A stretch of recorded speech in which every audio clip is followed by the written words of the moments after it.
Olha só, se você quiser de verdade, você consegue. É só você querer. Você já ouviu essa frase assim, toda diretona, toda oferecida, fazendo você ficar morrendo de vontade de conseguir tudo o que você quer, só porque você quer. Pois é. Agora me diz, de verdade, quantas vezes isso realmente funcionou para você?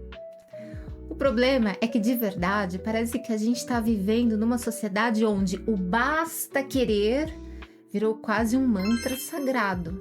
Parece que se você não está conquistando tudo o que você sonha, é porque você talvez não esteja se esforçando o suficiente.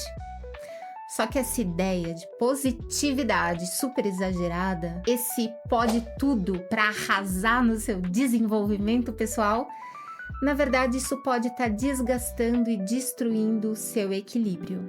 Você topa conversar um pouco sobre isso? Para quem não me conhece, eu sou a Fabi, sou psicóloga e esse é o canal Produtividade no Divã. Aqui a gente explora os temas que impactam a sua vida e a sua produtividade, mas sempre com pés no chão. E hoje a gente vai mergulhar neste conceito de positividade tóxica e entender como é que isso tá te exaurindo. E claro, como é que a gente faz para conseguir encontrar um equilíbrio de verdade? Na verdade, nós estamos dentro de uma série que é a série Sociedade do Cansaço, do filósofo sul-coreano Byung-Chul Han. E eu te convido para ficar comigo até o final desse vídeo, porque esse papo pode transformar definitivamente a forma como você lida com as suas metas e as suas expectativas. Muito bem!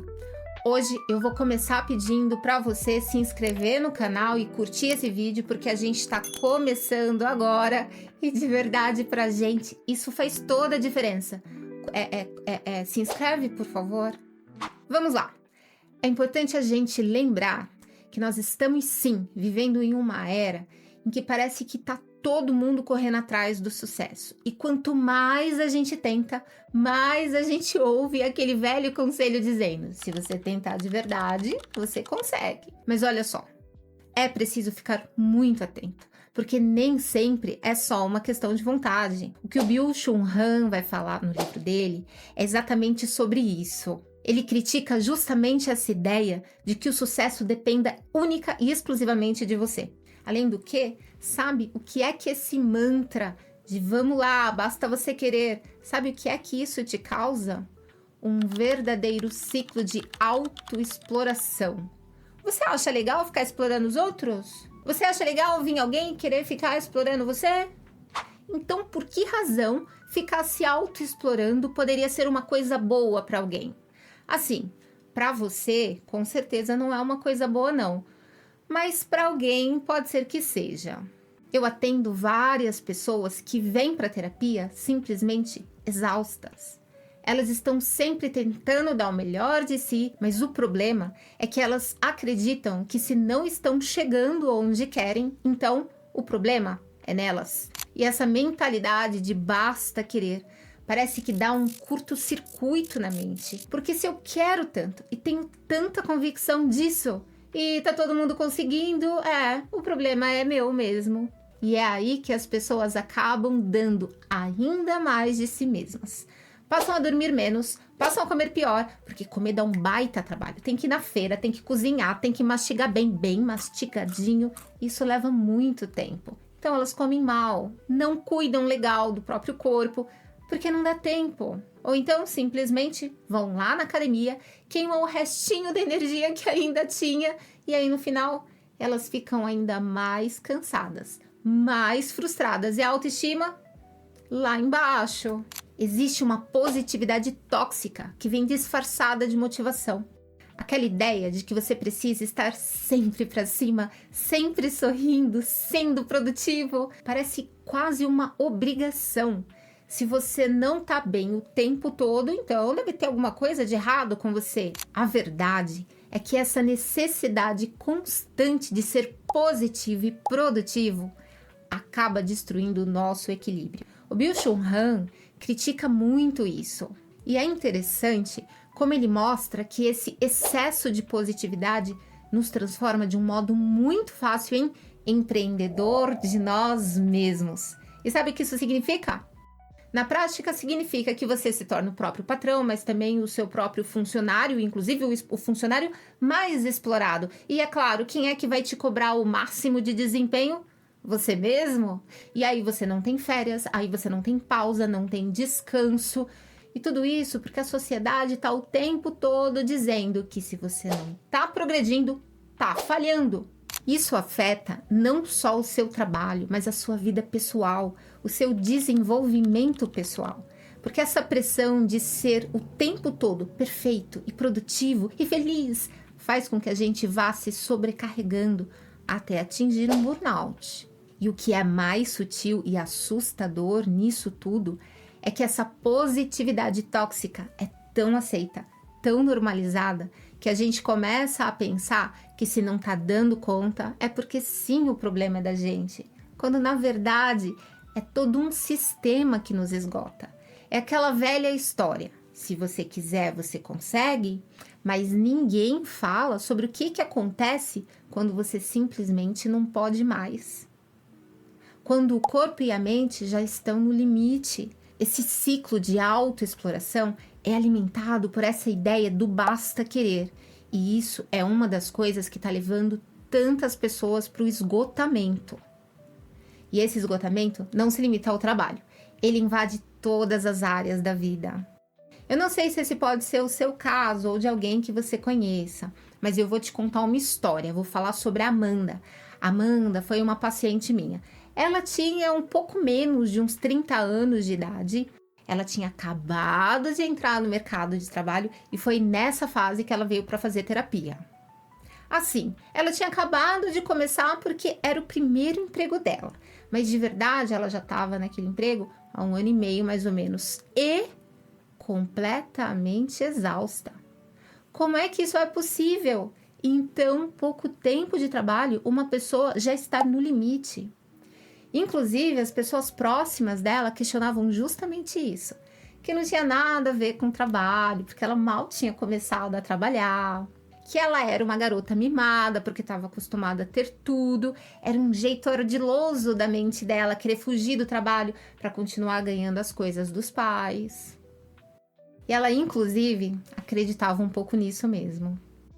Ela se achava mimada, ela achava que tinha algum defeito. Eu não sirvo pro mercado de trabalho, sabe? Eu acho que eu sou frágil demais. Só que olhando pro histórico dela, pro histórico de vida dela, dava para ver que ela sempre foi uma pessoa dedicada. Lá na faculdade, ela já fazia tudo direitinho, dava conta de 1000 tarefas ao mesmo tempo, participava de projetos de extensão, iniciação científica, congresso. Se tinha movimento estudantil, ela participava, dava aula como voluntária em um cursinho para estudante carente. Ela era uma aluna, tinha uma dedicação ali que exigia muito mesmo. Mas o que ela não esperava era que lá no mercado de trabalho a coisa seria ainda mais intensa. Quando ela começou, enfim, nesse primeiro emprego, ela estava super animada.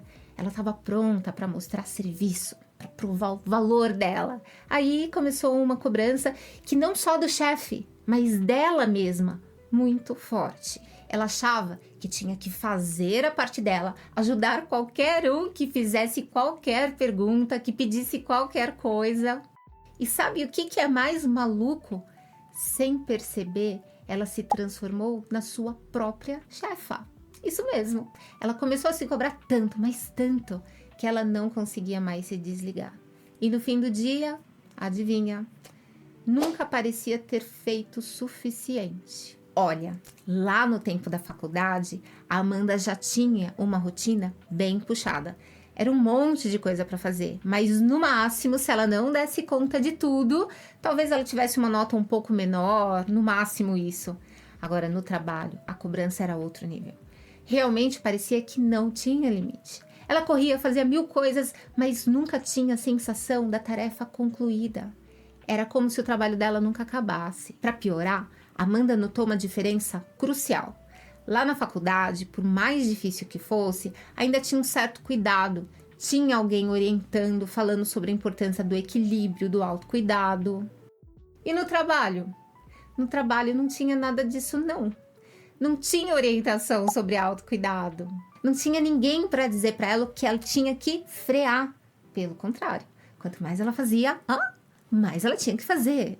A sensação era de estar presa numa armadilha. Se você fizer bem, você ganha mais trabalho como recompensa. E sem necessariamente ganhar nada a mais por isso. Qual é o resultado? A minha querida Amanda já estava lidando com tanta ansiedade e tanto esgotamento em tão pouco tempo. E essa positividade tóxica que tem por aí, é claro, só ajuda a piorar as coisas. Esse papo de que se você se esforçar bastante, você consegue. É só você querer que dá certo. Serviço bom, a gente não larga não. É só dar mais valor, se sentir mais agradecido. A realidade não é bem assim, não. No caso dela, ela queria muito mesmo. Mas, infelizmente, o corpo e a mente dela já estavam no limite. Depois, inclusive, se alguém aqui tiver interesse, eu vou gravar um outro vídeo comentando sobre as principais táticas dentro das empresas para fazer um bom uso, um excelente uso dessa positividade tóxica. Essa coisa de nós somos uma família, nós somos um time. Se você tiver interesse para saber um pouco mais sobre isso, o que é que tem lá nos bastidores por trás de tudo isso, deixa aqui no comentário que depois eu gravo um vídeo. É que na realidade, o mais importante do que acontece aqui é que ninguém consegue ser produtivo o tempo todo. Ninguém dá conta de ser o seu próprio chefe e funcionário num alto nível de exigência sem uma hora colapsar. E é aí que entra, por exemplo, o conceito de burnout, que é aquela exaustão total, que uma hora ou outra vai te cobrar o preço. E é aí que o Byung-Chul Han sugere que a gente precisa se libertar dessa ideia de autoexploração. Isso significa parar de se ver como um produto que precisa estar sempre à venda. E tem uma coisa que é interessante e que é legal de saber. É que quando você começa a relaxar de verdade, porque você aprendeu a relaxar e focar no equilíbrio, as coisas conseguem fluir muito melhor realmente. É que no lugar de correr atrás de tudo ao mesmo tempo, você começa a priorizar aquilo que faz sentido. Mas veja, primeiro você tem que conseguir ter clareza do que é prioritário e depois você precisa ter noção do seu limite. Caso contrário, você vai ultrapassar o seu limite, porque é isso que a gente acaba fazendo mesmo. E essa positividade tóxica que a gente está falando aqui, ela faz você ignorar o seu limite. Porque quando alguém fala que basta querer e você quer, então você avança. Mas aí, sem perceber, você avança para além do seu limite. E isso te faz adoecer. Eu sinto muito. Porque quando a gente já está adoecido, qual que é a qualidade de desenvolvimento pessoal que a gente consegue? E eu aproveito para te perguntar como é que você tem lidado com essa pressão da positividade tóxica e dessa autoexploração em nome do seu desenvolvimento pessoal. Você acha que consegue perceber o momento em que você está se cobrando demais, além da conta mesmo? Se você tiver coragem, conta para mim aqui nos comentários em que tipo de armadilha você acha que está preso nesse momento.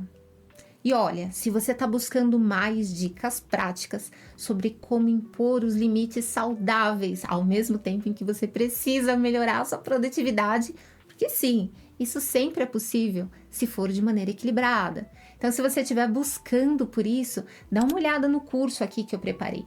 O link está aqui embaixo. É um curso que está disponível por um valor bem acessível. E, inclusive, se o preço for um valor impeditivo, avisa a gente. Pode ser no comentário aqui, pode ser por e-mail, que a gente resolve essa questão com você. Eu vou continuar preparando mais conteúdos bem interessantes aqui para o canal, porque são assuntos que dentro da psicologia a gente acaba lidando com eles todos os dias. E daí que se a gente compartilha um pouco desse conhecimento, a gente consegue caminhar mais e melhor. Muito grata pela sua presença até aqui. E eu vou aproveitar e pedir para você se inscrever e curtir o vídeo, por favor, que isso me ajuda um montão. Um beijo para você!